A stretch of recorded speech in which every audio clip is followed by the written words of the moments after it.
de Nora Echezarreta, de la compañía Ibermática, donde Nora ocupa la posición de consultora Smart Manufacturing y Big Data. Nora nos va a hablar sobre cómo construir una pyme data driven. Nora, cuando quieras.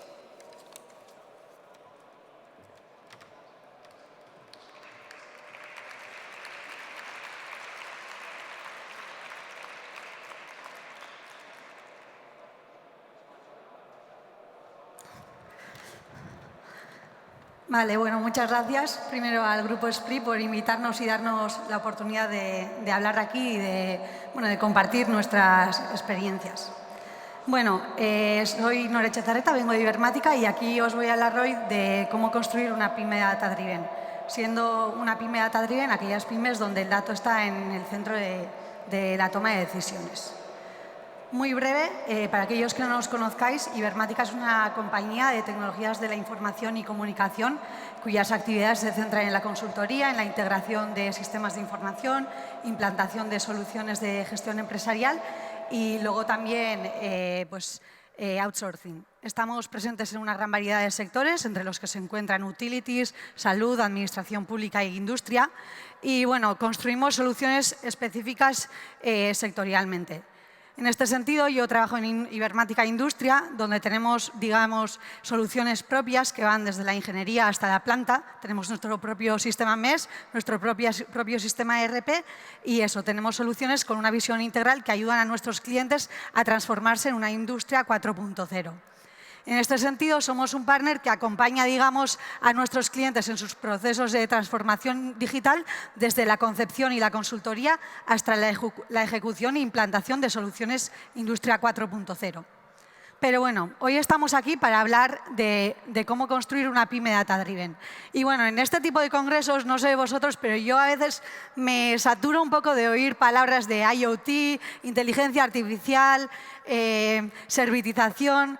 Vale, muy bien, o sea, esos buzzwords están muy bien, pero ¿qué es lo que queremos resolver con estas tecnologías? Al final, lo que, digamos, nuestros clientes quieren resolver usando estas tecnologías son los problemas de calidad, de disponibilidad o de inventario que puedan tener, porque al final estos problemas cuestan muchísimo dinero. Pongámonos, por ejemplo, en el caso de automoción.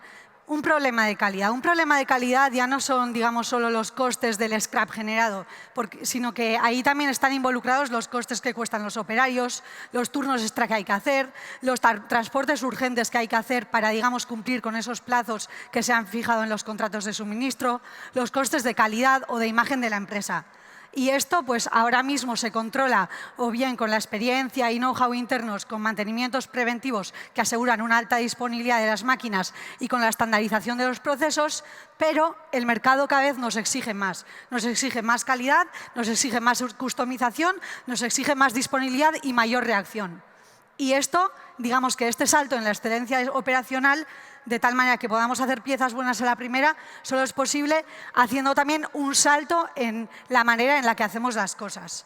Y nosotros, desde Ibermática, creemos que, digamos, este salto solo es posible pues, con la digitalización y las tecnologías de Big Data y analítica avanzada. En este sentido, nuestra visión hacia dónde queremos llegar es el hecho de que una pyme data driven, pues la toma de decisiones sea guiada por los datos. Es decir, hacer la toma de decisiones mucho más rápida, mucho más con una foto global de todo lo que está pasando en planta. ¿A dónde queremos llegar? Pues queremos llegar a sistemas que, por ejemplo, sugieran cambios de componentes en las máquinas. Sistemas que sugieran bloquear cierto lote porque monitorizando los datos se han visto que puede haber problemas de calidad. O sistemas que sugieran hacer una intervención de mantenimiento antes de que la máquina falle. Esto es hacia dónde queremos llegar. En el plano de sistemas, las bases para, digamos, dar ese salto en la excelencia operacional son, por un lado, eliminar esos hilos de información que hay hoy en día en las empresas, donde los distintos procesos o bien están en papel o bien no se comunican entre sí. Entonces, el primer paso fundamental es eso, pasar de una producción en papel a una producción digital donde haya un flujo bidireccional y en tiempo real entre los distintos sistemas. Y luego ya una vez que tenemos, digamos, esta foto global de todo lo que está pasando a lo largo de mi cadena de valor, ya es aquí donde aplicamos las técnicas de analítica avanzada para facilitar esa toma de decisiones data-driven. En este sentido, la integración de los datos no es solo importante desde la perspectiva operacional, desde la perspectiva de tener una foto global de todo lo que está pasando en la planta, sino que también es muy importante el tener todos los datos integrados y unificados desde el punto de vista de la analítica avanzada. Porque cuantos más datos tengamos, cuantos más sistemas de origen usemos, más podemos extraer el verdadero potencial que albergan los datos. Podremos ver cómo afectan pues, mis intervenciones de mantenimiento a la calidad, cómo afecta compras a los mantenimientos y demás. Podremos, digamos, encontrar estas relaciones que a simple vista para el ser humano pues, no son fáciles de extraer.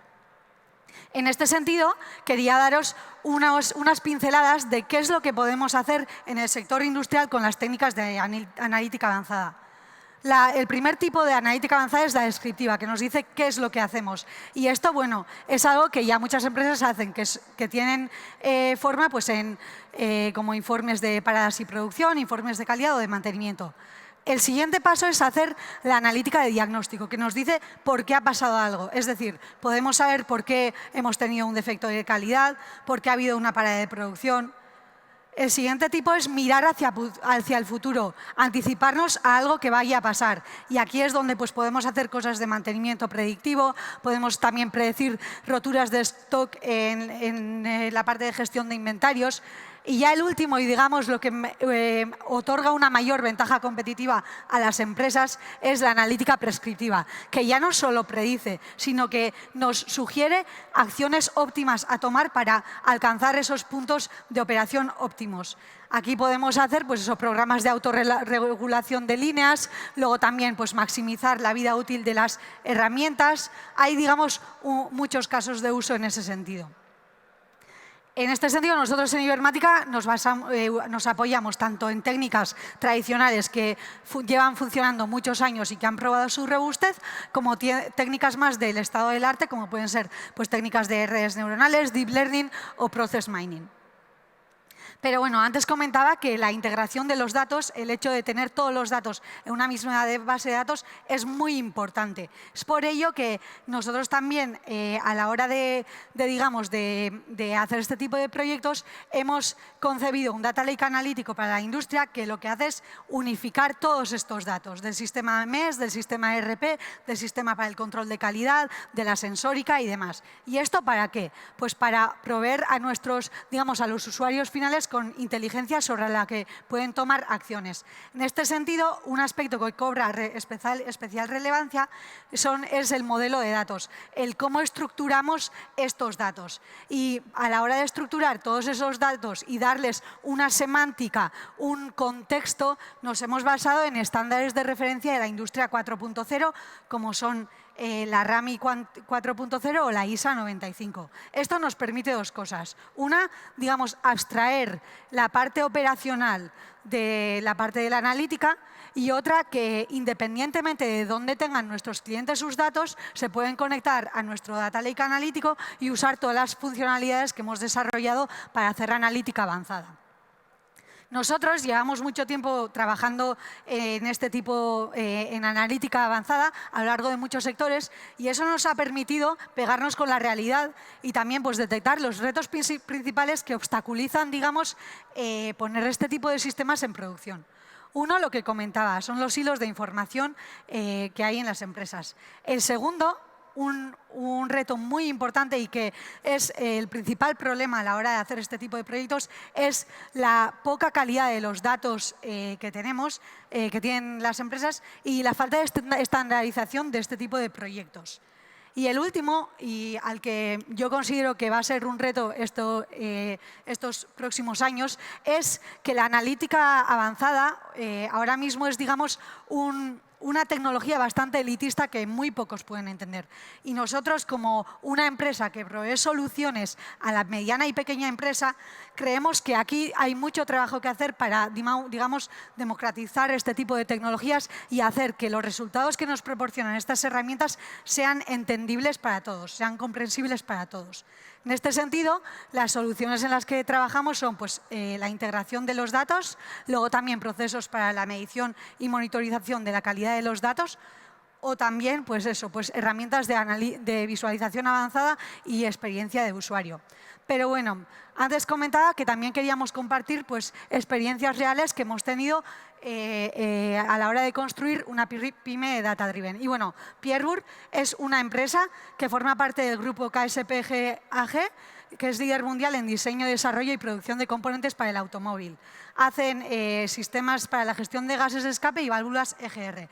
Y Pierburg, a lo largo de estos últimos años, pues, ha llevado, digamos, una transformación digital de todos sus procesos, tanto, digamos, a nivel de gestión de la producción, a nivel de control de la producción y también a nivel de planta.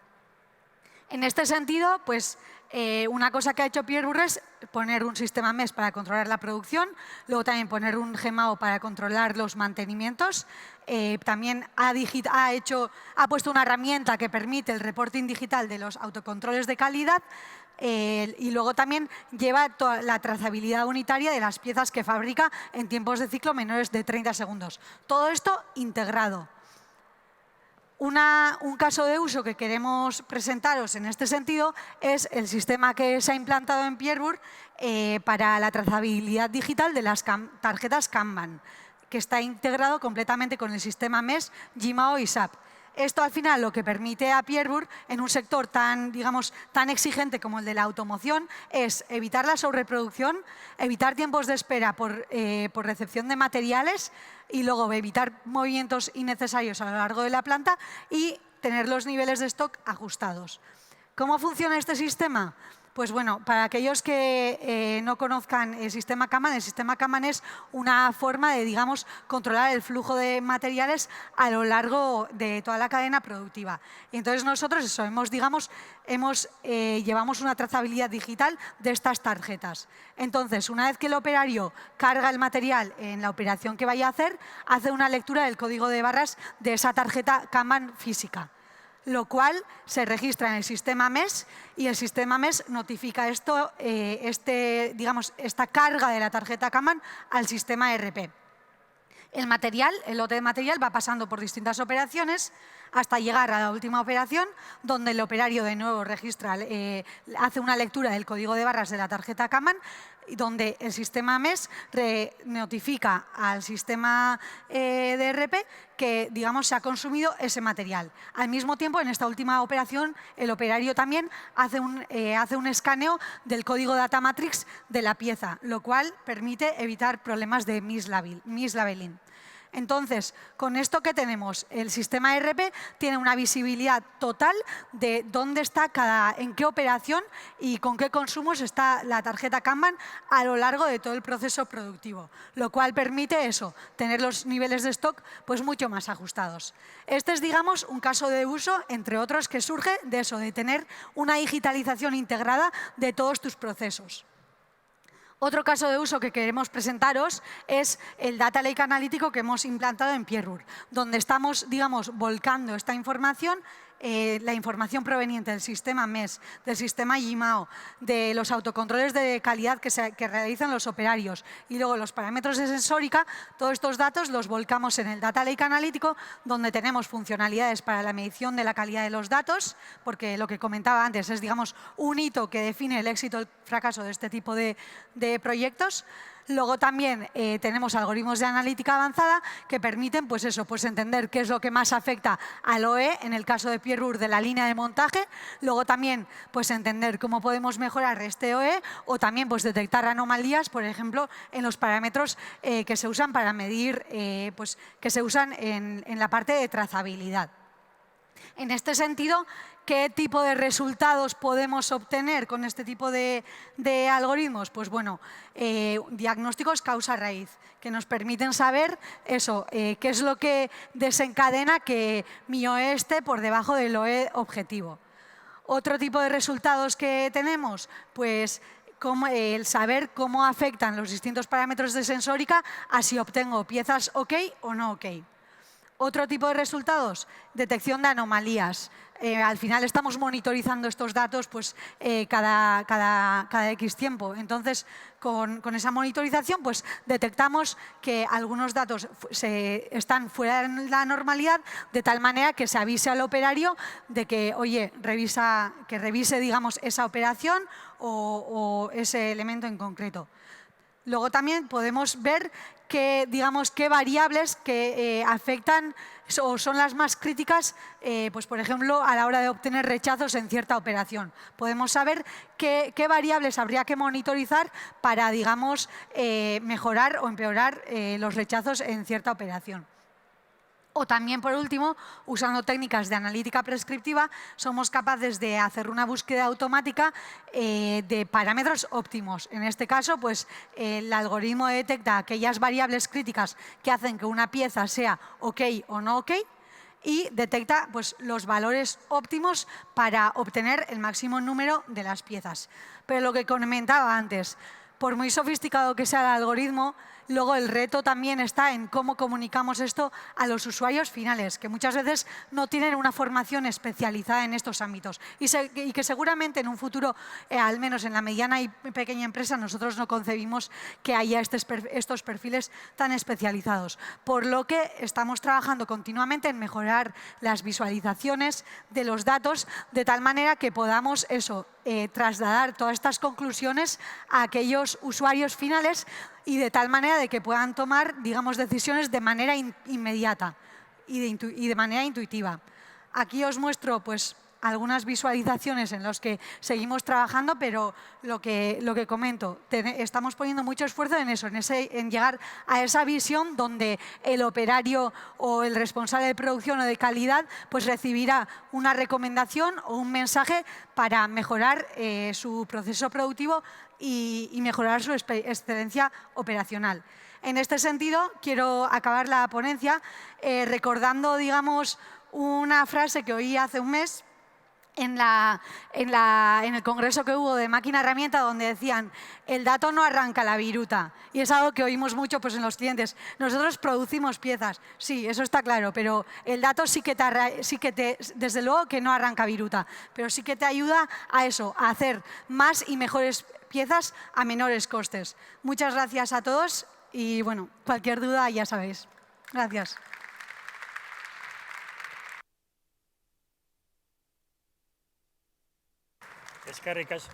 Eskerrik asko, Nora. Eskerrik asko por la agilidad y la claridad de la presentación y por los casos prácticos que nos has presentado. El siguiente ponente es David Marco, que viene de Accenture, y donde ocupa la posición de OT Security Manager, y su presentación irá sobre la gestión de riesgos en la cadena de suministros. Marco.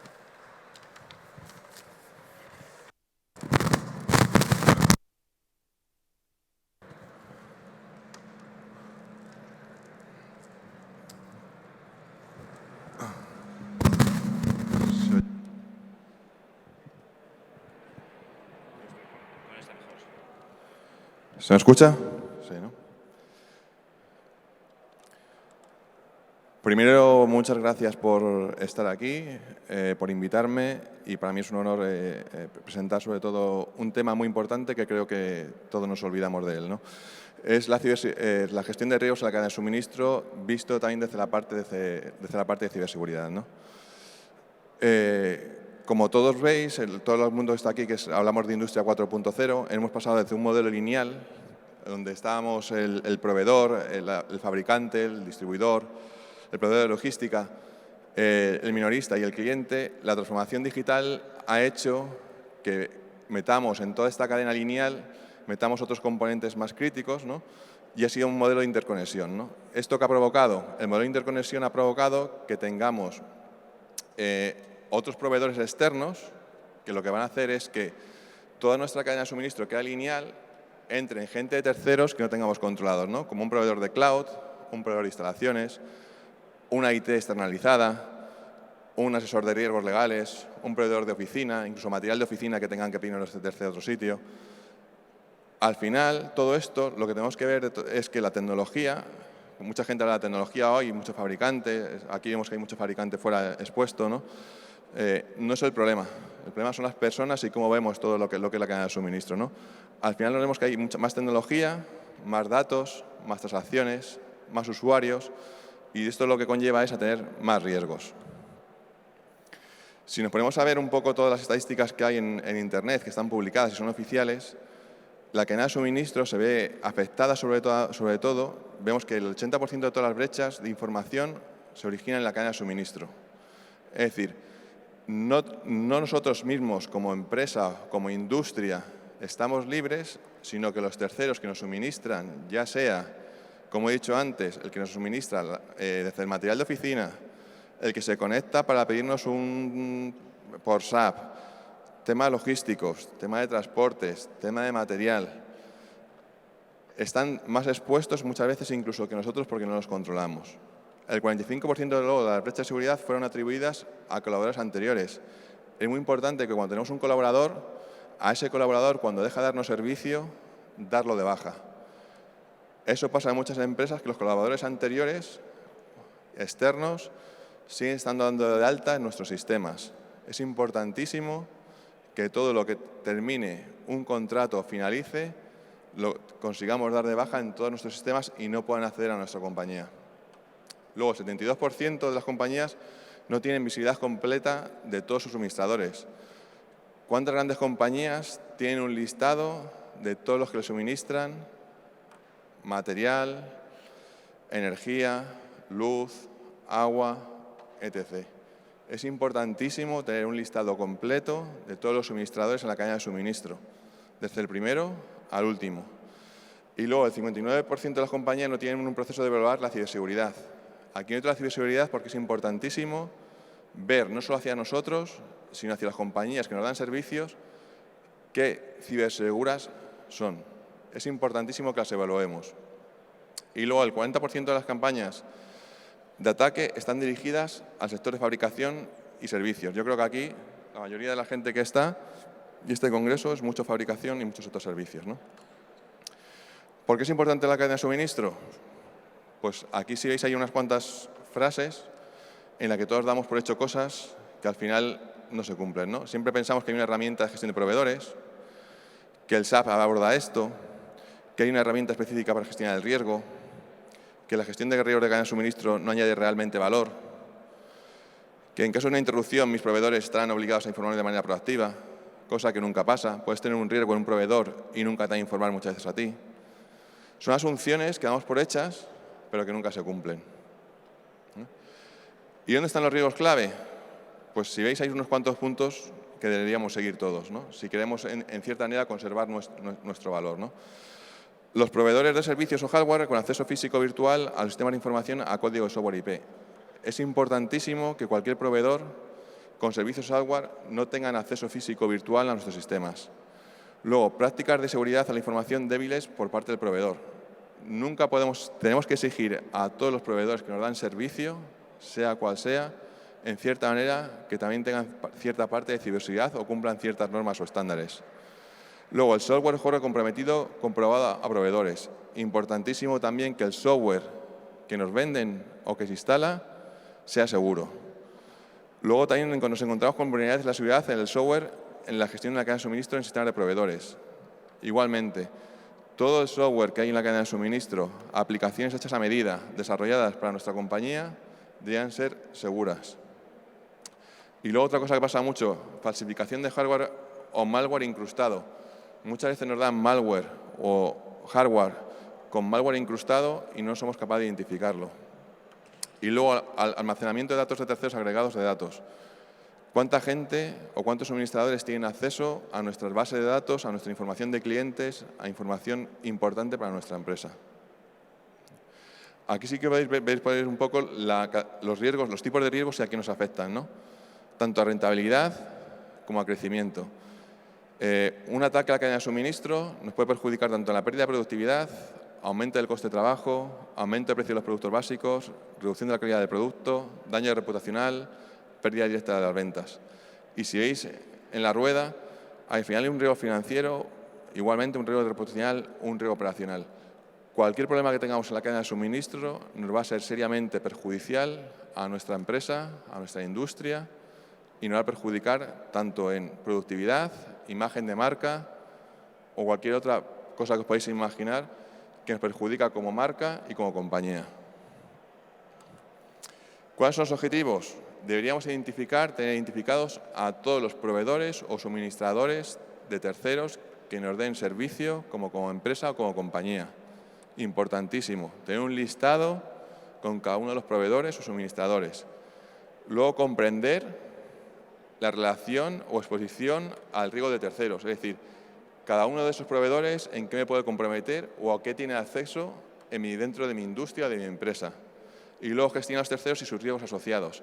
Muy importante, cada vez que saquemos una RFP, una contratación, ver la empresa que contratamos realmente qué expuesta está hacia el mundo exterior, qué peligros tenemos de contratarla y en qué nos puede afectar. Y luego son los retos operacionales que nos pueden afectar a lo que es a la industria como sí o a la operación, ¿no? Al final tenemos que ver la estabilidad y complejidad, un marco regulatorio que realmente no existe, programas regulatorios interempresas, eficiencia y estandarización, cuartas partes, talento y diseño multifuncional. Todo esto junto es lo que deberíamos mirar para que la cadena de suministro realmente fuera segura y nuestra empresa o industria no fuera comprometida, ¿no? Aquí, si veis, hay una relación entre proveedores y no proveedores, pero al final confluyen siempre en un mismo cuadrado, ¿no? Que se unen siempre al final hay una parte, aunque no sean proveedores, que se eclosionan y juntan, ¿no? Podemos tener proveedores distribuidores, contratistas, subsidiarias, o no proveedores, revendedores, reguladores, autofinanzas, concesionarios, casas de compensación, pero muchas veces entran, por otra parte, empresas de terceros que se autorrelacionan con nuestros proveedores y realmente ni siquiera sabíamos que tienen una relación, ¿no? Como otros subcontratistas, muchas veces, como franquicias, afiliados, o incluso muchas veces, como pasa en muchos sitios, como agencias de recobro, a la que venden muchas veces la deuda y le dan nuestros datos, nuestras conexiones y pueden entrar en nuestra industria, lo que es lo peor, a datos nuestros, ¿no? Aquí pongo unos ejemplos claros, los podéis ver ahora, donde se ha visto comprometida la cadena de suministro no por la propia industria, por las propias personas que trabajan, sino por terceros. La Oficina del Gobierno de Estados Unidos tuvo un problema con las credenciales de un proveedor de verificación de antecedentes y se vieron expuestos 22 millones de empleados federales y contratistas y personal militar. Y esto fue no por un problema propio del Estado del Gobierno de Estados Unidos, sino por un problema de un tercero. Luego, cadena con almacenes de droguería, de un gran cliente, no pone el nombre, ¿no? Una brecha fue causada por una vulnerabilidad del sistema online de unos proveedores. O sea, cualquier proveedor que accede a nuestros sistemas debería estar también controlado y seguro para que cuando acceda no tenga ninguna brecha y tenga bastante cuidado cuando acceda a nuestros datos, porque los datos personales de fabricación o patentes que tenemos en nuestra industria son muy importantes. Y luego también, por ejemplo, podéis ver aquí un servidor de Amazon públicamente accesible, donde 28 gigabytes y 60.000 archivos fueron, que había datos geoespaciales de un servidor de Amazon, fueron públicamente accesibles. Y esto fue precisamente por un fallo, no en la propia empresa, sino en un tercero. Si nos vamos a otros cuantos ejemplos más que podéis ver, más que nada para que os concienciéis un poco, el operador de telefonía de Verizon fue público también, esto sí que hay nombre de empresa, donde una exposición fue causada por una mala aplicación en los controles de Amazon Web Service.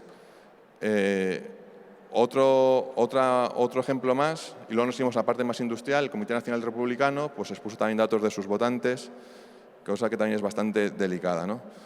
Y Netflix, como sabéis, pues también publicó también toda la parte de una serie online, que es Orange on the New Blue, y esto lo que hizo fue una brecha en la seguridad y se publicó toda la serie. Si nos vamos más a la parte industrial, que yo creo que la más interesa a todos, veis que en junio del 2018 un pequeño proveedor integrado fue comprometido y atacó al cliente Myers y fue una recuperación de 300 millones de dólares y fue por una cadena de suministro por un proveedor de terceros.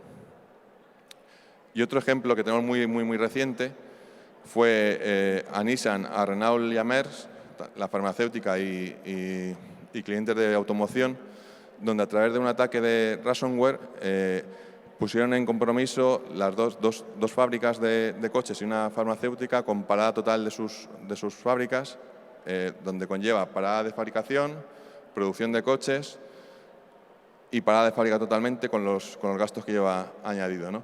Y esto fue por un mal compromiso entre los terceros que la comunicación que había con las fábricas. Con esto lo que quiero decir al final es que nos tenemos que concienciar de que nosotros muchas veces nos miramos a nosotros mismos, como empresa, como industria, y lo que tenemos muchas veces que mirar es que los que nos dan servicio a nosotros también tienen que ser, entre comillas, ciberseguros, y tenemos que mirar que cada empresa que nos suministra cualquier elemento dentro de nuestra industria debería tener ciertas medidas. Que cada vez que se saca una RFP para subcontratar un proyecto, esa RFP debería tener condiciones o pliegos o pequeños apuntes de ciberseguridad para que cada vez que se haga un pliego, las empresas que nos dan servicio a nosotros cumplan ciertas normas y tengamos cierta seguridad.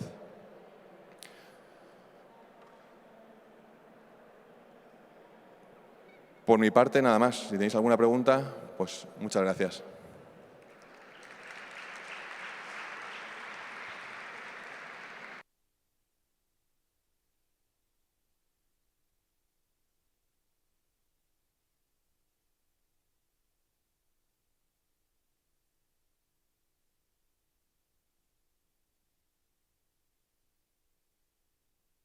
Pues muchísimas gracias por tus recomendaciones. Y ahora tenemos la ponencia de Jesús Ángel Bravo. Jesús Ángel Bravo es CEO de Camp Tecnológico y la ponencia que nos va a ofrecer es la de cobots en la industria, robots de servicio, aplicaciones cloud e inteligencia artificial para robots. Jesús Ángel, cuando quieras. Gracias. Muy bien. Buenas tardes. Bueno, espero que si habéis podido participar en las ponencias de la mañana, alguno de los robots de servicio lo hayáis podido ver en el propio escenario, nuestro robot Pepper. Bueno, desde Camp Tecnológico llevamos introduciendo lo que es la formación desde edades muy tempranas en el mundo de la robótica. Y hace un año decidimos que, bueno, ya que nuestros primeros alumnos que empezaron en 2011 ya habían acabado la universidad, teníamos que seguir acompañándoles y decidimos dar el salto a las soluciones ya profesionales en este mundo de la robótica y en concreto en lo que son los robots colaborativos y lo que podemos llamar los robots de servicio. Robots colaborativos porque se ha desarrollado una nueva categoría de robots industriales que, gracias a la sensórica aplicada a los propios robots, permiten que puedan estar trabajando con las personas. Siempre hemos visto que las cadenas de robótica que hayamos visto en imágenes en la televisión son cadenas en las que no hay personas. Están los robots trabajando y las personas están fuera. Cuando se desarrolló, digamos, por un fabricante que es Universal Robot, una nueva categoría de robots que tenían sensores que permitían que de alguna manera detectasen si una persona se interfería en su trayectoria y no le pegaba un trastazo, que impediría realmente el que se hubiese permitido su utilización. Entonces eso ha creado esta nueva categoría de robots que veremos qué pros y contras tienen y para qué se están utilizando. Y luego ampliaremos a este nuevo mundo de los robots de servicio, que realmente son robots con sistemas similares, lo que pasa que su adaptabilidad y su diseño y procesos para los que están pensados es para atender a las personas. Y ahí es donde lo veremos un poco más en detalle. Bueno, las palabras son importantes porque, bueno, dentro de lo que puede ser cómo van a trabajar las máquinas y las personas, no es lo mismo estar haciendo tareas compartiendo el mismo espacio que, de alguna manera, estar en distintos espacios temporales o que realmente, bueno, pues hay unas islas donde unos robots trabajan y otras islas donde las personas trabajan.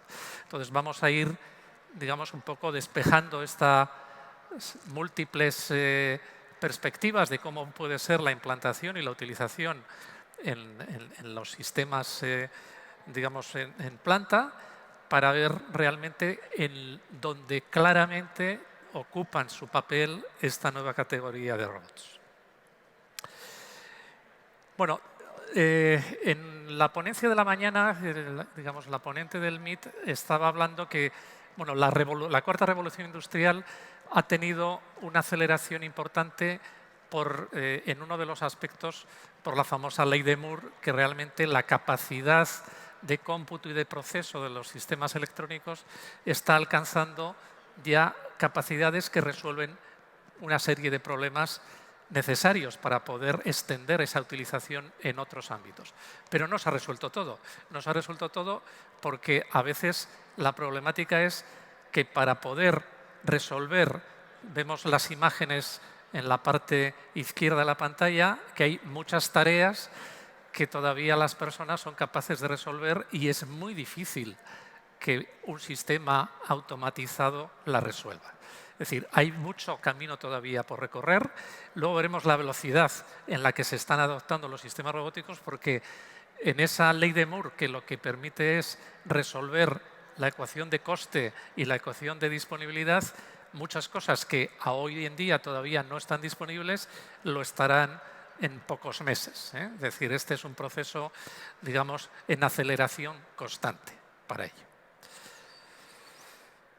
Bueno, los cobots han creado una nueva categoría. Esa categoría es que pueden resolver una serie de tareas sin necesidad de tener que hacer grandes inversiones en las instalaciones complementarias para que puedan utilizarse los robots.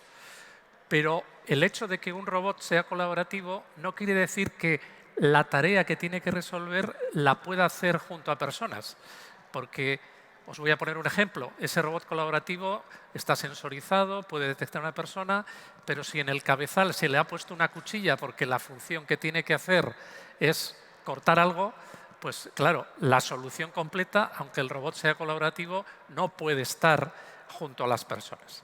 Entonces ahí hay que claramente identificar cuál es la función completa para ver cómo tiene que adecuarse el puesto de trabajo para que pueda haber una serie de tareas en las que el robot las va a resolver y hay otras tareas que pueden ser realizadas de forma complementaria por la persona compartiendo el mismo espacio. Entonces, todos esos elementos son elementos que hay que, de alguna manera, validar en el proceso de definición de cuál es la solución que tenemos que aportar.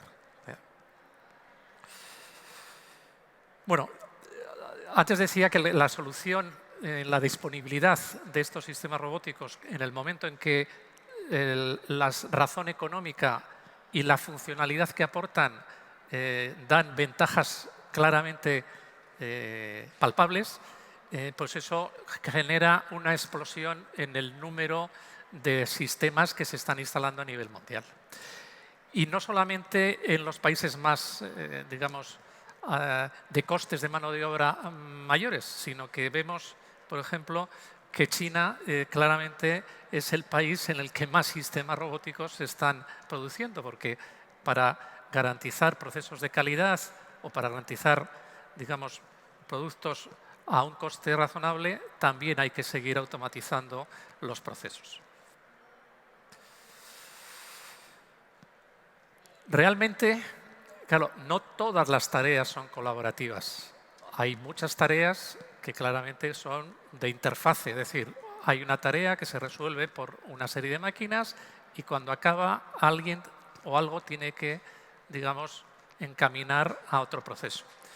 No quiere decir que eso tenga que ser en un espacio colaborativo con personas, es decir, los informes pues, hablan de que solamente ese 2% de tareas son claramente colaborativas. El resto son tareas perfectamente funcionales que pueden no ser realizadas por un robot colaborativo. No quiere decir que esos robots colaborativos sirven exactamente igual que un sistema robótico tradicional y que la gran producción que están alcanzando están ofreciendo a unos costes muy asequibles para esos procesos que realmente son complementarios para ello. Yo creo que ese es uno de los puntos principales para saber qué es y qué no es un robot colaborativo. Bueno, ¿para qué se están utilizando estos sistemas robóticos? Bueno, pues claramente el manejo, digamos, de las tareas de pick and place, de coger cosas y dejar cosas, lo que es la manipulación de materiales. Hay una máquina que acaba un proceso, tiene que realizar, digamos, otro proceso posterior. Pues es lo evidente en lo que realmente se están aplicando todos estos sistemas industriales de robots. Y ahí es donde las ventajas en el modelo, digamos, de saber el proceso de amortización, claramente se puede hacer un cálculo económico, porque estamos hablando de un orden de magnitud de que un robot colaborativo está entre los 20.000 y los 30.000 euros. Pues claramente si dividimos por mano de obra, número de horas, pues vemos que el precio hora de un sistema robótico pues es tan asequible para resolver tareas que todavía no se habían resuelto con sistemas robóticos en los que haya que adaptar todo lo que es una cadena de producción completa para ello. Claro, un sistema robótico necesita algo más que el sistema, digamos, de movimiento. Necesita cómo adecuarse a igual situaciones que son más difíciles de pensar que puede manipular un robot. Por la delicadeza de lo que tiene que manipular, por la naturaleza de esa, digamos, materia. Vemos ahí unas imágenes. La primera de las imágenes es cómo tener un sistema que sea capaz de coger una tela, pero solo una.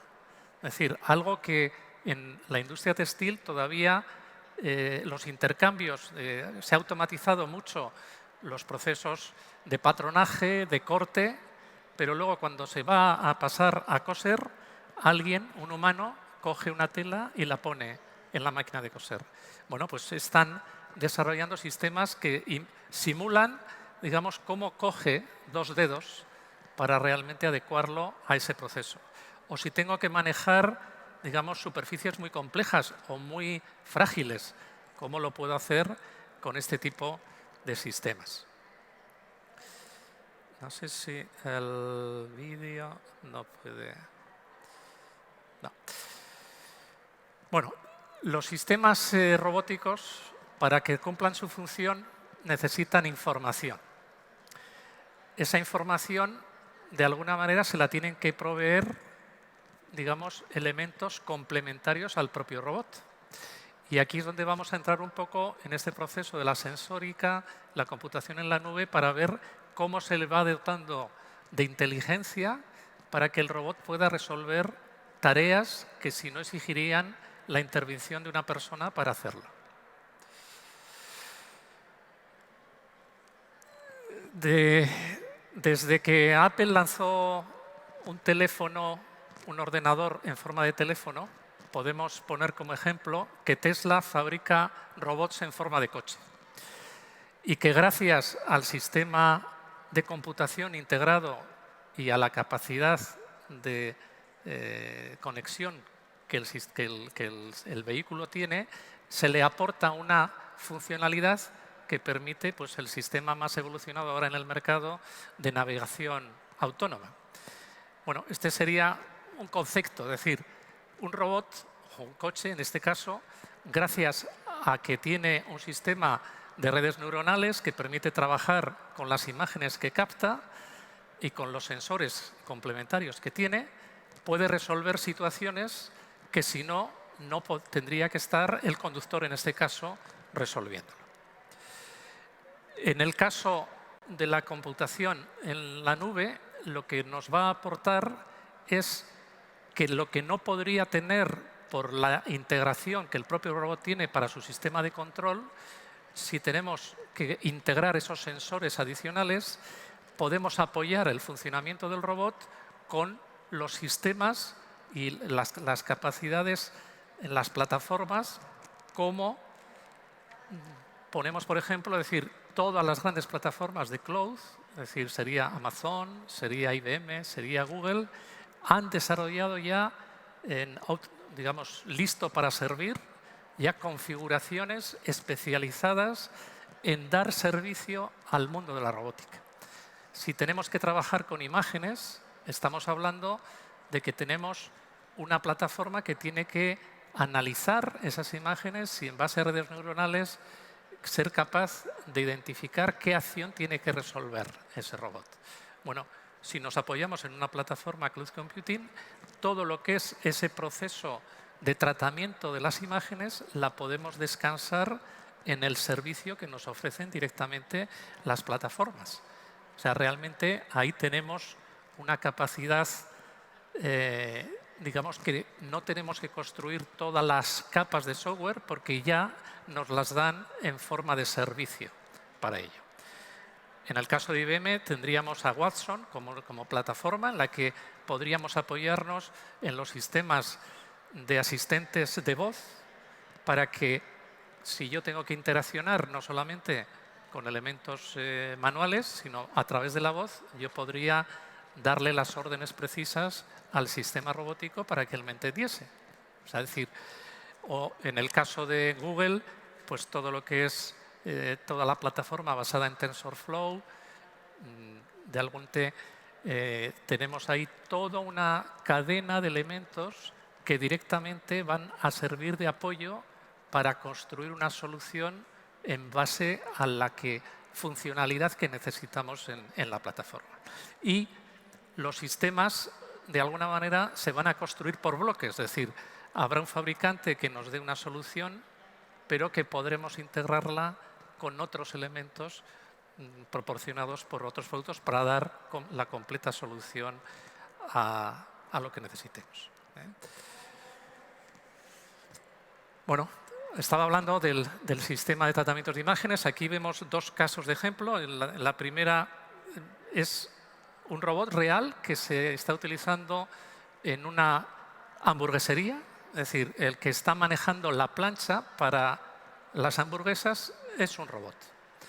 Y el sistema de visión acoplado lo que identifica por el color, digamos, de la carne, si ya está cocinada o no está cocinada.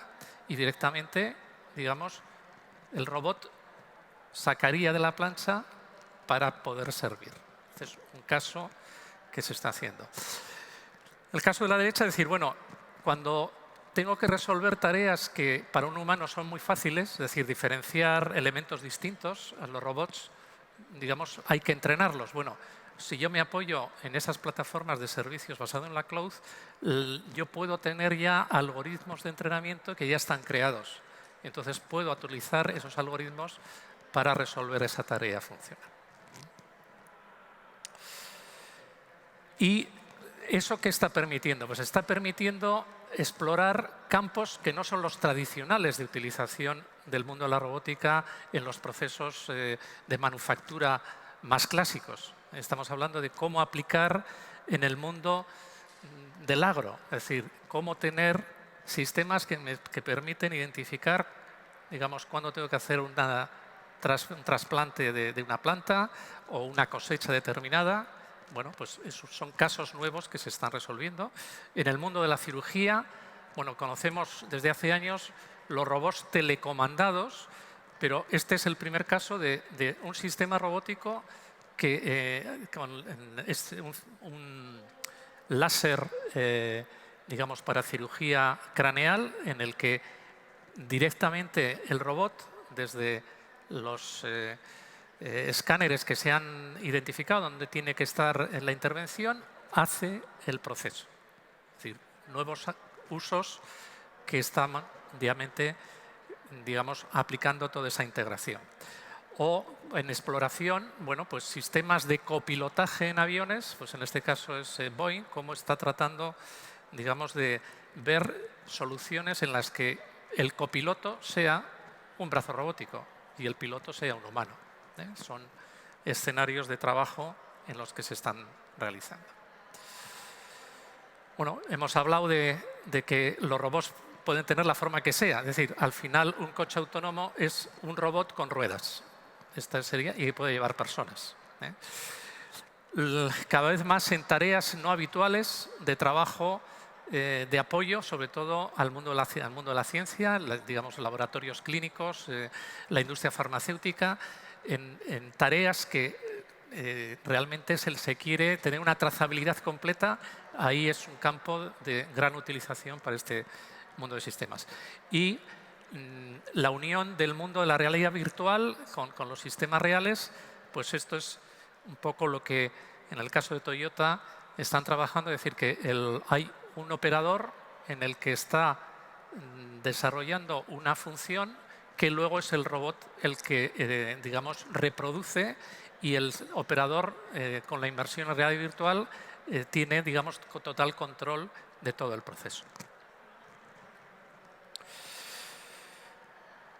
Bueno, hemos hecho un barrido en todo lo que es la parte más industrial y, bueno, damos un salto que es más bien por el tipo de uso, y es esta nueva categoría de robots de servicio que están pensados para la atención a las personas y que claramente están ocupando, digamos, ese espacio que primero es una innovación, es una notoriedad, pero que hay sociedades, como es el caso japonés, y en este caso el robot que presentamos, que es el robot Pepper, se lanzó en Japón primero, y una gran, digamos, demanda de este tipo de robots es para el acompañamiento de las personas.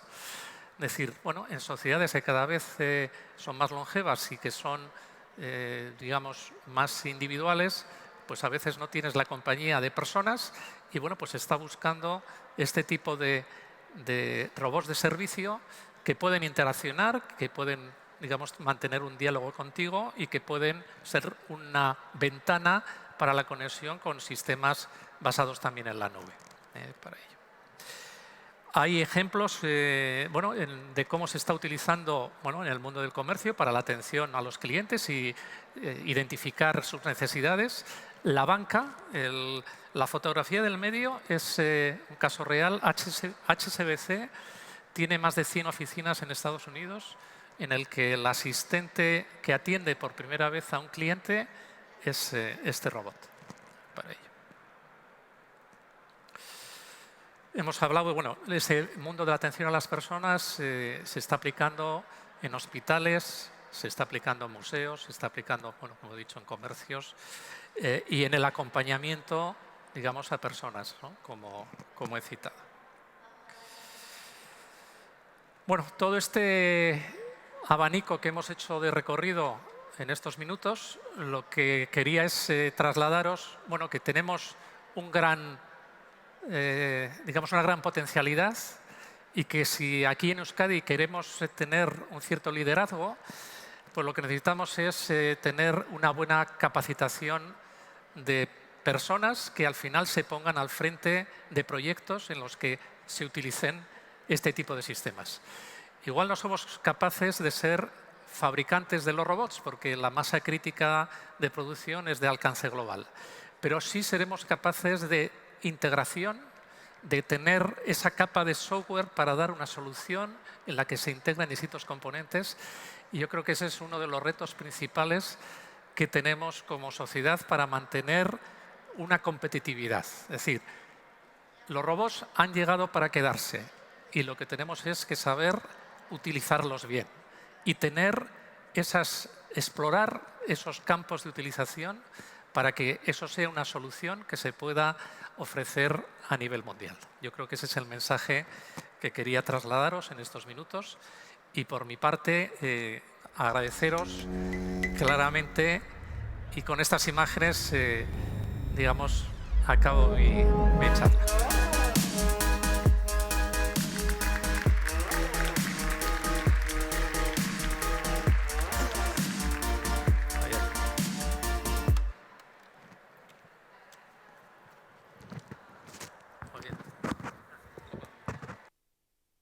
Muchas gracias, Jesús Ángel, por brindarnos la oportunidad de ver la oportunidad que se nos puede generar con los robots. Y pasamos a la cuarta ponencia, que corre a cargo de Juan Carlos Martínez. Juan Carlos Martínez es Business Development Manager en IoT en Amazon Web Services y nos hablará sobre soluciones IoT e inteligencia artificial en la logística. Juan Carlos, cuando quieras. Eso es.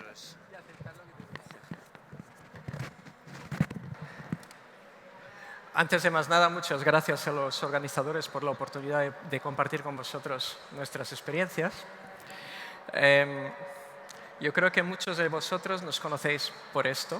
Quiero decir, estamos ya desde hace muchos años en el área del retail y lo que es particular con relación a Amazon justamente son esos 4 principios.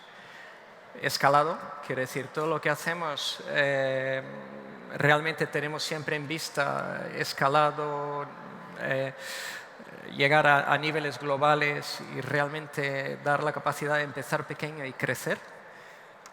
Velocidad, quiere decir, para nosotros lo importante es cuanto más podemos optimizar nuestros procesos y garantizar que los productos lleguen a vosotros de la forma más rápida posible, es nuestro objetivo. Innovación. En muchas áreas existe una inversión bastante, yo diría, fuerte en el tema innovación en varias áreas, como visteis en la presentación anterior, también hablando de Machine Learning, de robótica, cosas que lanzamos y que realmente intentamos impulsar en el mercado. Y finalmente, obsesión al cliente. Quiero decir, como sabéis, Amazon, nuestro punto, nuestro foco y todo lo que hacemos está alrededor del cliente. Lo que también oísteis hablar, muchos de vosotros, es con relación a Amazon Web Services. Esto viene en verdad a partir de un poco más de una década realizando una infraestructura para nuestro negocio de retail y que con el tiempo lo liberamos a clientes para que pudieran también disfrutar de la misma experiencia que nosotros tenemos. Y de la misma forma que para retail, el escalado, la velocidad, innovación y lo que llamamos Customer Obsession son temas que para nosotros son fundamentales. Cuando miramos en el tema de IoT, lo que nosotros realmente tenemos en mente es que si tenemos la capacidad de tener información sobre el estado de todas las cosas que tenemos en el mundo y pudiéramos raciocinar encima de estas cosas, de estos objetos, ¿qué problemas podríamos solventar? Quiere decir, la posición nuestra es más bien ir detrás para frente. Quiere decir, empezar por los problemas que tienen nuestros clientes y a partir de estos problemas, pues de forma bastante directa y sin añadir demasiada complejidad, solventar estos problemas. Para eso, a lo largo de los últimos casi 4 años, venimos desarrollando poco a poco toda una infraestructura de microservicios que empiezan, digamos, que cubren todo el ciclo de vida del dato desde los objetos hasta la nube. El dato, digamos, lo cubrimos desde el punto de vista de extracción, con toda una serie de tecnologías que permiten, como por ejemplo FreeRTOS, que permiten desplegar sistemas operativos directamente en dispositivos tan sencillos como por ejemplo una pulsera de actividad. Pasamos al routing, quiere decir, una vez que uno obtiene estos datos, tiene que tener la capacidad también de poder filtrar los datos y enrutarlos en dirección de los procesos que realmente van a aportar valor, preparar estos datos, porque muchas veces los datos que vienen solamente de las máquinas no son suficientes, hay que tener datos relacionados con el entorno o relacionados con el proceso de industria, preparar esos datos. Hablamos en preparar también almacenarlos, para eso tenemos una especie de almacenamiento, un sistema de almacenamiento basado en NoSQL que es bastante flexible, pero que normalmente lo podéis trabajar como si fuera una simple base de datos SQL, realmente para simplificar vuestro trabajo desde el punto de vista analítico. Procesar, y ahí hablamos realmente de poner capacidad de cómputo. Ahí entran no solo los microservicios alrededor de AWS, de Amazon AWS, pero relacionados con IoT, pero también todo lo que tenemos alrededor, ¿no? Las GPUs, todos los sistemas EC2, quiere decir, y capacidad pues prácticamente sin límites. Y finalmente, explotar esos datos, en el sentido de que la dificultad que hay es a partir del momento en que uno empieza a sacar telemetría de millones de dispositivos, es muy, muy difícil de sacar información útil a partir de eso sin tener la ayuda de Machine Learning e inteligencia artificial. Para daros un ejemplo, lo que vemos es que en algunos casos, y es curioso porque estábamos justo hablando de esto hace nada, tenemos clientes que están incluso mirando temas de análisis de logs de sistemas utilizando inteligencia artificial porque simplemente la cantidad de información que obtienen es demasiada para poder sacar realmente conclusiones. Entonces, Machine Learning es muy importante. Pero en entornos industriales, la experiencia que tenemos es que hacer la explotación del Machine Learning en el cloud es algo que representa un riesgo, en el sentido de que en muchos casos lo que uno quiere es traer la inteligencia a la fábrica, traer la inteligencia, por ejemplo, estábamos hablando de Tesla al vehículo. Entonces, realmente garantizar que la información que yo tenga del punto de vista de mantenimiento predictivo sea, digamos, yo la tenga exactamente en el punto donde yo tengo que tenerla, quiero decir, donde mi objeto, mi dispositivo, mi fábrica está operando. Entonces, para eso, veis que aquí hay una línea de retorno que se ve muy mal, pero donde podemos coger los modelos que entrenamos en el cloud y lo llevamos de vuelta a los dispositivos al edge, donde es posible realizar lo que llamamos la inferencia, que es, al fin y al cabo, la ejecución de los modelos de inteligencia artificial entrenados en el cloud, de esta vez en el edge.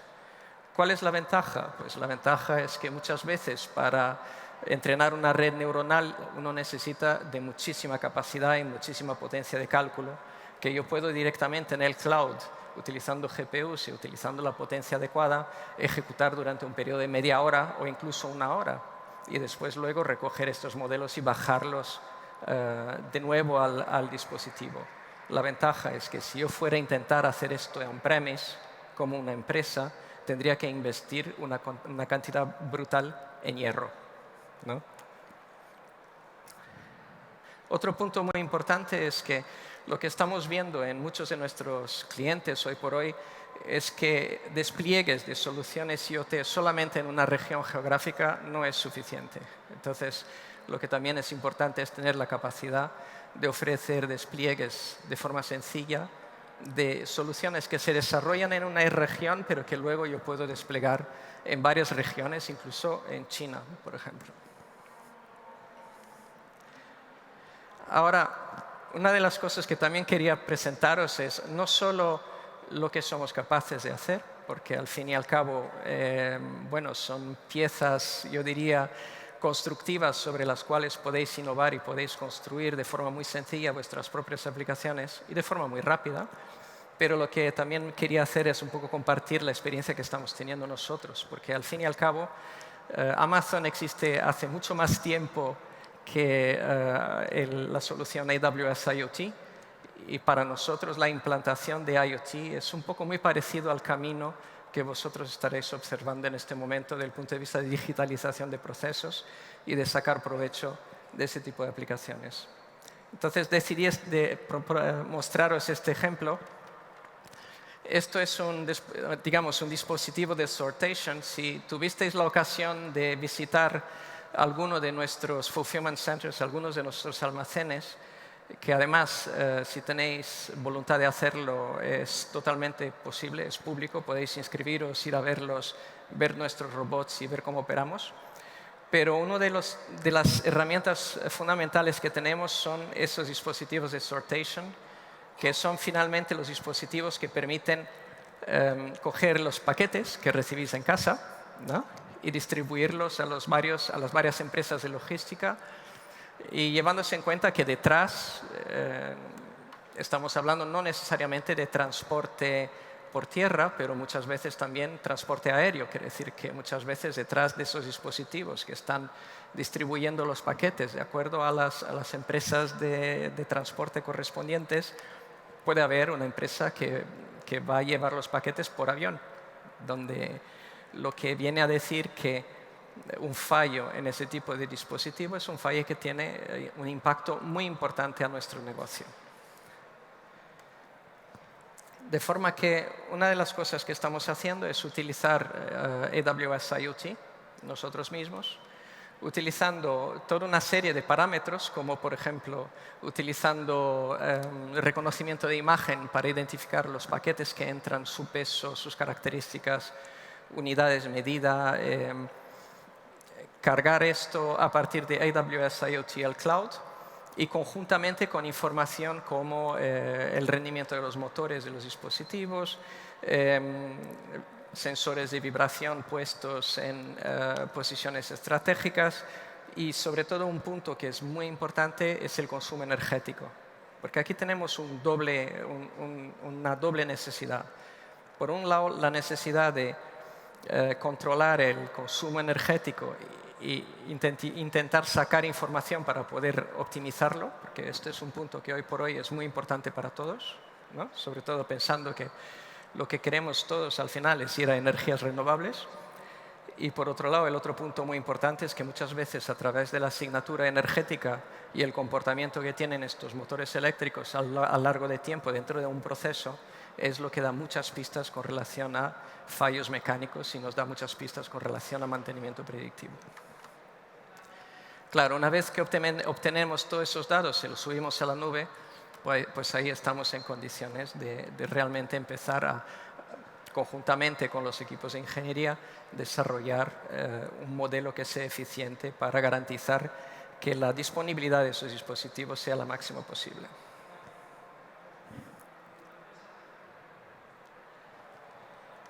Ahora, como también para traer un poco más de novedades y mostrar un poquito lo que estamos haciendo a nivel de innovación, una de las cosas que estamos haciendo, y ahí no directamente nosotros, pero con nuestros partners, por ejemplo, TuSimple, es,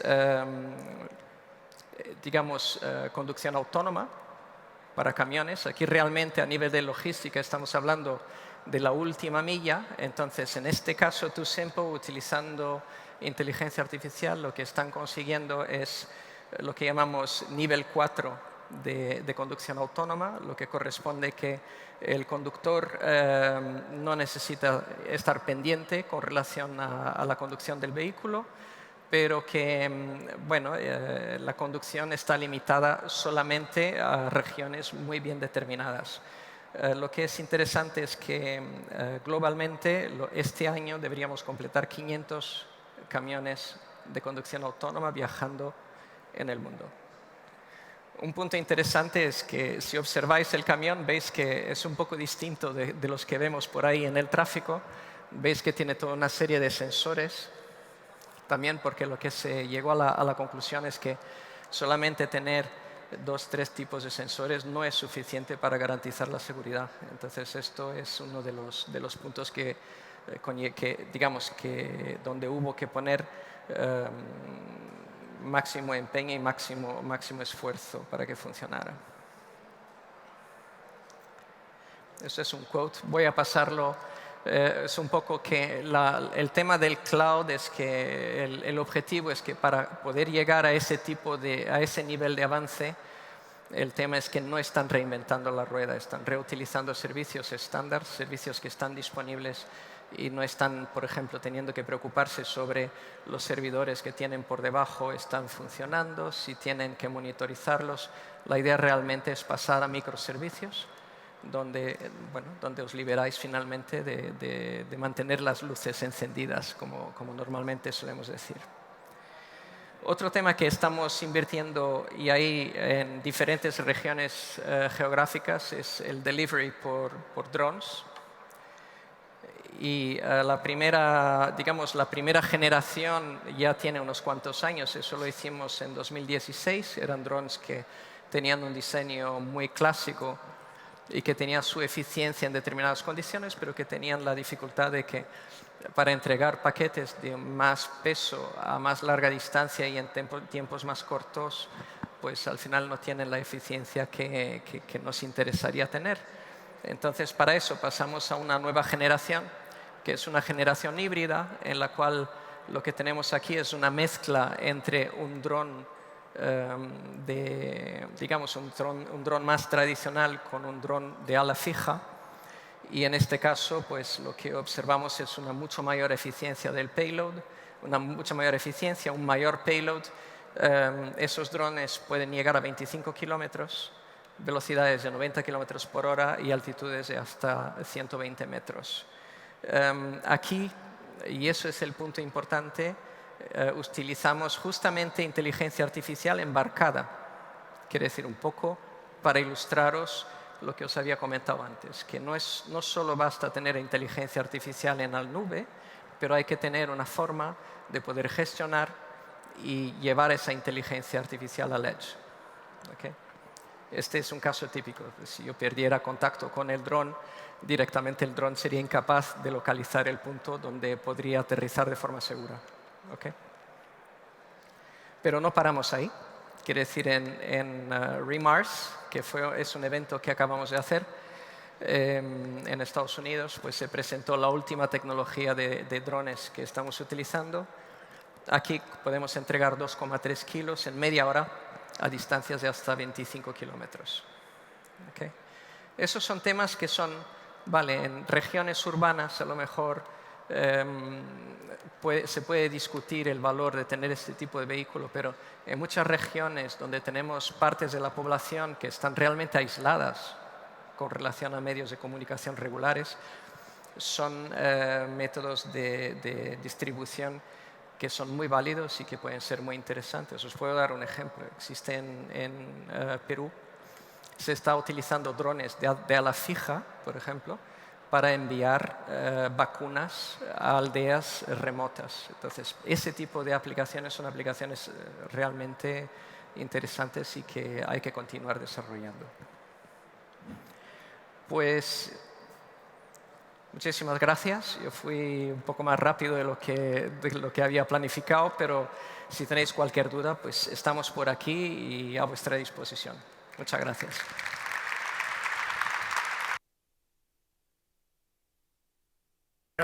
Gracias a ti, Juan Carlos, y sobre todo por tu exposición clara y de visión de futuro.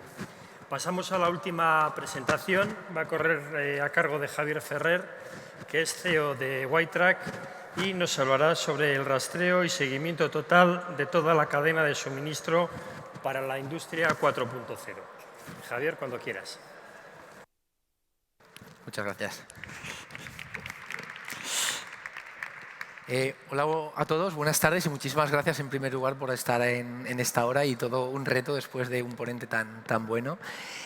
Básicamente el objetivo de esta tarde, os voy a tratar de perseguir 3 objetivos. El primero es que entendáis lo que os cuento, porque aunque a veces hablo un poco rápido o en palabras muy técnicas, voy a intentar traducirlo a un idioma comprensible. Luego, algunas métricas que sean sexys, que sean atractivas, es decir, que hagan wow. Y luego, sobre todo, que veáis no WhiteTrack, sino la tecnología o las soluciones que proveedores estamos desarrollando en España, en Europa, en el resto del mundo, para que de verdad las empresas os subáis en este tsunami de la 4ª revolución industrial, ¿vale? Creemos ser levemente expertos en la value chain y en la supply chain, es decir, en las cadenas de valor y en las cadenas de suministro, y por eso tenemos mucha suerte y estamos muy agradecidos de contar un poco cómo ayudamos a los grandes elefantes, a las grandes corporaciones y a las medianas y pequeñas a subirse a este tsunami. Alguna métrica muy rápida. WhiteTrack es una empresa relativamente joven. Nos definimos como scale-up, una empresa de alto crecimiento, un palo de hockey, que en muy poquito tiempo estamos ayudando a más de 50 corporaciones en 15 países, traqueando más de 50 millones de activos críticos al día y creciendo. Y todo esto con menos de 50 empleados.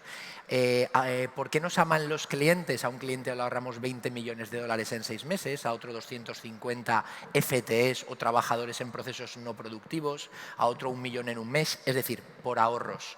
Ahorros a veces son en la cadena de suministro o a veces son ganancias en su cadena de valor para con sus clientes.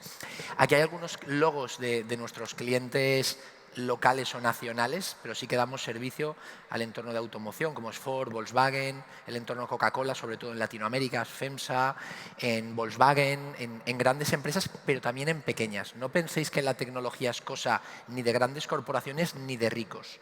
La tecnología actual, además de ser madura, es rentable, por no decir barata. Si dices barato, parece que seas cutre, y no es así. La tecnología hoy en día es súper rentable. Algún dato de empresas levemente serias, como son las Big Four, KPMG en este caso, ya atisbaban que evidentemente las cadenas de valor y las cadenas de suministro evidentemente están hiperconectadas desde la fábrica o el grower, la cadena de distribución, hasta el propio retail y el aftermarket. Es decir, son cadenas circulares. Ya los gurús de GAFA, Google, Amazon, Facebook y Apple recordaban que la economía circular es una realidad. Al final, esto no lo dicen las Big Four, lo dice todo el mundo, más del 40% de las empresas necesitan tener visibilidad, trazabilidad y control de lo que sucede en sus plantas, en sus cadenas de suministro, en las carreteras, y no lo saben. Y además, es un dato que realmente estimamos que es muy bajo, la realidad es mucho más grave. Se queman más de 15 millones, y es bastante más, al año, derivado de no tener visibilidad del dato. Otro estudio de otra pequeña corporación americana, Microsoft, dice que en 2 años el 40% de las empresas sí o sí vais a utilizar el Internet de las cosas, la inteligencia artificial, el machine learning y todas las subtecnologías que algunas ya están y otras acabarán apareciendo cada 6 meses, 1 año o año y medio. ¿Para qué? Para automatizar procesos, o lo que es más divertido a los que nos gustan las mejoras de procesos, para eliminar procesos. Porque la mejor mejora de procesos es la eliminación de los procesos que no aportan valor a quién, al cliente, al usuario final, ¿vale? No vengo a vender nuestro libro, básicamente os cuento levemente qué hacemos. WeTrack ayuda como partner tecnológico de la industria 4.0 a que la transformación digital sea real, sea ágil, sea rápida. ¿En qué? En track and trace. Localizamos y medimos cualquier cosa en cualquier parte. Y eso lo hacemos con el uso de tecnología. Para nosotros los sensores, los cacharros, lo que pesa, el hierro, que en breve valdrá muy poquito porque lo que aporta valor está en otro lado, le llamamos IoT, el Internet de las cosas. El teléfono móvil o el Internet le ha dado al ciudadano lo que el IoT le está dando al palet, a la vaca, a la silla, al desfibrilador, a la herramienta, al coche, a los activos críticos que no tienen vida. Es decir, los datos hoy en día tienen la capacidad exclusiva, y no está nada mal, de crear datos que antes eran complicados de extraer. Sí que recomendamos que muchas veces la gente ha descartado tecnologías no porque haya elegido mal a la tecnología, sino porque a lo mejor su compañero de viaje, su partner tecnológico, no estaba preparado o capacitado para coger la tecnología o la composición tecnológica adecuada. Os puedo garantizar, y pongo la mano en el fuego, que hoy en día los enfoques más atractivos son multitecnológicos, activos y pasivos, que miden y localizan. Es decir, no os caséis con la monotecnología porque en 6 meses quedará obsoleta. Empezamos con Zigbee y ahora ya hablamos con todos los espectros de conectividad, sí o sí. Narrowband IoT, o sea, todos los idiomas. Entonces, el hardware se llama IoT en nuestro mundo. La hiperconectividad, la gente llama 5G a lo que nosotros llamamos la hiperconectividad por LoRa, por Wi-Fi, por BLE o Bluetooth, Low Energy o Beacon. Es decir, idiomas de telcos, de gente que sabe cómo viajan las ondas y que no os cuenten tampoco mucho milonga. Después del 5G que llegará el 6, luego el 7 y luego el 8. Hay una guerra en el mundo de los campos electromagnéticos de cómo viajan las ondas y no hay una claridad. El único consenso mundial es que las ondas que viajan inalámbricamente cada vez son más eficientes, más robustas y cuesta menos ese viaje. Por eso el GPRS, el Narrowband IoT, el LTM y los que están por venir, algunos son early adopters, ya están preparados y otros no. Recomendación, preguntad, que es gratuito. Pero donde aporta el valor, no WeTrack, sino cualquier otra empresa del ámbito del software o de las plataformas, es donde lo que nosotros llamamos el AI, Artificial Intelligence o ML, Machine Learning. Cuando a un cliente le hemos ahorrado 20 millones de dólares o a otro 1 millón de euros, no es porque el dato sea mágico, sino porque cuando tú clusterizas el dato, lo estrujas, lo aprietas, lo transformas en una palabra que ahora está de moda, que se llama insights, ayudas a que ocurra la magia, a que bajes stocks, a que bajes movimientos, a que realmente ayudes a tu cliente a resolver un problema. Recomendación. Hay magníficas tecnologías en el mundo ya existentes, ya testeadas, para que juguéis, para que probéis con ellas. Nosotros solo nos atrevemos con los sensores, la conectividad y el software, que no es poco. Ejemplos concretos que entiendo que a muchos de los que seáis industriales a lo mejor os pueden interesar. Estos son casos de uso donde hemos borrado los logos, pero son de los clientes que habéis visto antes. Son casos reales que están funcionando en muchos países con millones de activos críticos al día, ¿vale? Uno relativamente divertido y sencillo, que es en Indoor, que es cuando tú quieres traquear la materia prima o tu work in progress conjuntamente con las herramientas que utilizas, lo que nosotros llamamos tracking the tooling. Al final, un activo, un destornillador, un equipo de soldadura, un robot, una carretilla, un ser humano, son activos, a veces vivos o a veces financieros. Pero esos activos pueden estar localizados y telegestionados para evitar muertes, que una carretilla atropella a un carretillero, o para evitar sobrestocks o roturas de niveles de servicio. En este caso concreto, estos pequeños clientes con los que estamos trabajando tenían serios problemas, primero, de no tener trazabilidad real. Si tú estás trabajando un tomate, un kiwi o un producto farmacéutico, os puedo garantizar que la trazabilidad necesaria al sector de la alimentación o automoción o otros es fundamental. Ahora ya pueden resolver automáticamente esta problemática. Y cuando además te dicen, oye, llegan las vacas flacas, tenemos que bajar un 10, 20 o un 50% el apalancamiento financiero en nuestros stocks, porque no tenemos más dinero. Y eso ocurre no solo en la automoción, en la alimentación, en todos los sectores, porque todos los que estamos aquí sentados somos exigentes. Queremos un producto de máxima calidad, con el mejor servicio y al menor precio, eso siempre. Entonces, nosotros llevamos al mundo digital una metodología consultiva que era el Inventory Quality Ratio para maximizar el valor del inventario, pero bajar su valor. ¿Para qué? Para que un financiero no tenga que tener millones de euros apalancados en un almacén propio o en 200 plantas en 15 países. Y luego el software, al final, pintar software no es difícil. La clave es adaptarte al cliente o, sobre todo, integrarte con la tecnología que ya tiene. En el mundo de la economía circular y colaborativa no pretendamos comernos el elefante de un único bocado. La recomendación de los tecnológicos que nos gusta colaborar es coexistir con otras tecnologías ya existentes, ya sean de grandes players o de players más pequeños. La carretilla 4.0, esta es una de las que más me gusta porque ¿quién no ha visto una carretilla en una supply chain? Hoy en día la carretilla, tú te puedes comprar una GV, un robot colaborativo, pero hay muchísimos millones de carretillas ya en los almacenes, en las fábricas, en todos los sitios. Se le pueden dar superpoderes. Si alguien ha visto X-Men, la película donde sale gente con muchos superpoderes, esos superpoderes se pueden llevar a un activo tan cutre como una carretilla. ¿Por qué? Porque le puedes dar el superpoder de la visión, que todo lo que coge lo ve y lo geolocaliza. Puedes geolocalizar a la carretilla en indoor y en outdoor sin gastarte dinero. Puedes entender cuál es la telemetría de la carretilla para el OE logístico, es decir, la productividad, disponibilidad y merma.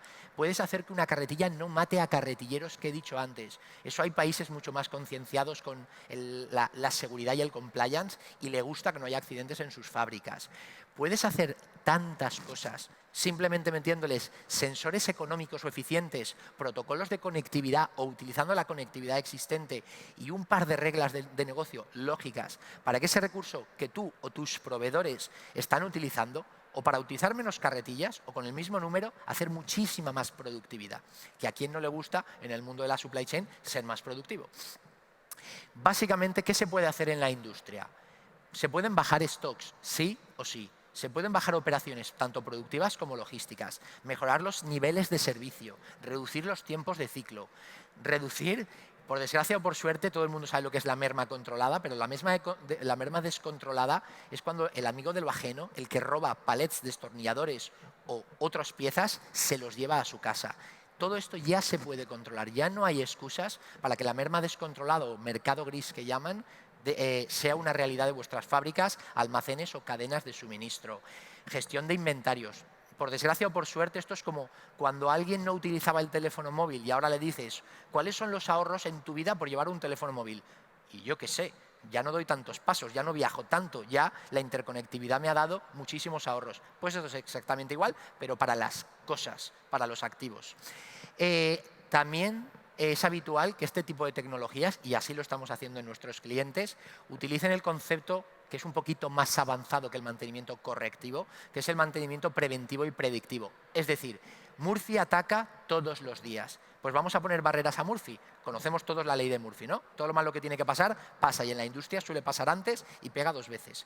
No es nada difícil sensorizar una máquina y evitar que un conveyor, del cual pueden depender 7.000 trabajadores a tiempo real por turno, o muchísimas personas, proveedores o clientes, si se te para una soldadora, una mezcladora de acero o un horno de una acería, y aquí hay muchos, tenemos varios clientes de acerías muy grandes en el País Vasco, para evitar que suceda el mantenimiento correctivo, irnos a un predictivo o a un preventivo, para mejorar OPEX y CAPEX que suele tener la empresa como un principal dolor en la partida de mantenimientos. ¿Y esto cómo se hace? Si la máquina ya tiene sensores, no hay que ponerle más sensores. Coges el dato, lo teletransportas y lo tratas, y ya está. Pero hay veces que son máquinas del Pleistoceno digital, de la época de la 3.0, no de la 4, y ese dato hay que crearlo. Si existe, se coge. Si no existe, se crea. Crear temperaturas, consumos, conteos, vibraciones, golpes, no vale dinero. Ya no hay excusas para que Murphy no te ataque tanto en tu día a día, en tus empresas, en tus operaciones. Y evidentemente que ya donde va la segunda derivada. Ya no solo es medir, sino controlar, abrir o cerrar relés. ¿Para qué? Para que un carretillero no pase si ha cogido el rack o el palet que no toca.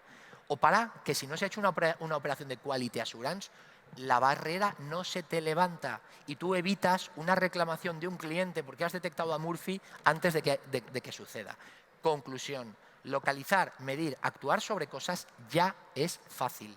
En la revolución 3.0 no era tan fácil, porque la sensórica, la conectividad y el software no estaba preparado. Hoy en día sí está preparado y los proveedores tecnológicos que estamos en el mundo estamos encantados de demostrároslo. Hay muchos beneficios, como hemos comentado antes, para poder ayudar a que el mantenimiento empiece a ser atractivo. En el mundo futuro el mantenimiento será automático y lo harán las máquinas y los robots. No habrá un aporte de valor del ser humano. Cuando Henry Ford creó la producción en serie, los fabricantes o criadores de caballos tuvieron un problema. La robótica, la sensórica, la inteligencia artificial, las tecnologías 4.0 no van a crear desempleo. Lo que van a crear nuevos puestos de trabajo donde el ser humano ponga un poquito más de esfuerzo en su mente, en su poder que realmente tiene. Este es uno de los casos que más me gusta, que es cómo puedes no solo gestionar la flota como se hacía antiguamente, poniendo un triste GPS en el equipo tractor o en el remolque, sino interconectando a tiempo real tractora, remolque, conductor, contenedor de plástico, loneta o de metal, viaje por carretera, por avión o por barco, con el palet e incluso controlando si te roban o no las ruedas o el combustible. Y si alguien tiene experiencia en el sector del transporte, me imagino que entenderá los casos que estamos hablando. Hoy en día es muy sencillo y muy económico traquear cualquier elemento fijo o móvil de tu flota. Y una flota puede ser una flota rodada o un tren. Trabajamos con Renfe y Adif, trabajamos con Aerospace, Airbus u otras compañías, trabajamos en el naval. Hoy en día el uso del móvil o el uso del IoT sirve para muchas aplicaciones. Y básicamente esto os va a ayudar a que no solo a reducir costes operativos de la PIG, sino también a mejorar niveles de servicio, que es lo que el cliente quiere. La gente está dispuesta a veces a pagar un poquito más si le reduces el tiempo de servicio.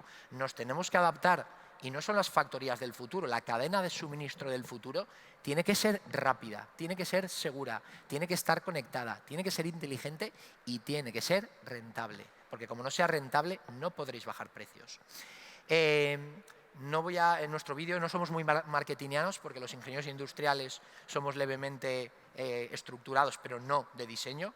Aquí básicamente estos son varias pantallas de dashboards nuestros donde un cliente puede telegestionar toda su value chain. En este caso este cliente es en todo el globo terráqueo, tiene 2.000 puntos de venta, 20 millones de palets moviéndose a tiempo real y 1.500 flota a tiempo real, y todo eso se telegestiona. No solo para saber dónde están las cosas, que eso no aporta valor. Aporta valor rechazar un pedido si has enfriado o calentado la piña más de lo que toca. Aporta valor saber si te están robando palets. Aporta valor dar órdenes automáticas de aumentar o disminuir la calidad porque estás incumpliendo la trazabilidad térmica de tu producto.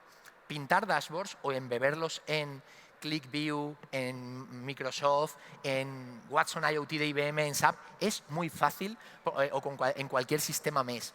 Lo complicado muchas veces es extraer y tratar el dato para luego pintarlo como quieras. Aquí al final estáis viendo cómo la industria ya puede localizar y medir palets, carretillas, camiones y personas en indoor y en outdoor y sin necesidad de tirar millones de euros a la basura en infraestructuras o en instalaciones caras. Básicamente y como conclusión, me quedan 2 minutillos, el dato no os va a hacer más inteligentes. El insight, el aporte de valor, sí. WeTrack lo que estamos intentando es ayudar al mundo, a la supply chain y a la value chain, a ser un poquito más eficiente creando insights, creando reglas inteligentes para el ser humano. Y por eso, básicamente, y por concluir, los 3 mensajes que me gustaría que sí o sí os quedéis. 1. Ya es una realidad que podáis conectar todos vuestros activos críticos, incluso trabajadores subcontratas, no para control, para seguridad. Y la tecnología está preparada, con enfoque multitecnológico. Pensad siempre en decisiones inteligentes o avanzadas, suelen ser rápidas y rentables, pero también lo más automatizadas posibles. Y para eso el oro del futuro ya no es el oro, ya no es el petróleo, ya no es la energía y el agua, es el dato convertido en información de valor. Se llama insight. ¿Vale? Y luego, por desgracia o por suerte, es una realidad que hemos visto en estos últimos años, ya el pez grande no se come al pez pequeño, el pez rápido se come al pez lento. ¿Cuál es la conclusión? Que nuestra recomendación es probar la tecnología, subiros al mundo de la industria 4.0, las scale-ups o empresas valencianas del País Vasco, nosotros ya estamos abriendo delegación aquí porque tenemos muy buenos clientes en esta región, ya estamos encantados de hacer demos, de hacer pruebas de concepto, de hacer pilotos o hacer rollouts, de que probéis de verdad y os creáis con hechos y con no palabras que estas tecnologías son súper atractivas para que al final y conclusión la cadena de suministro o de valor del futuro sea de verdad inteligente. Muchísimas gracias.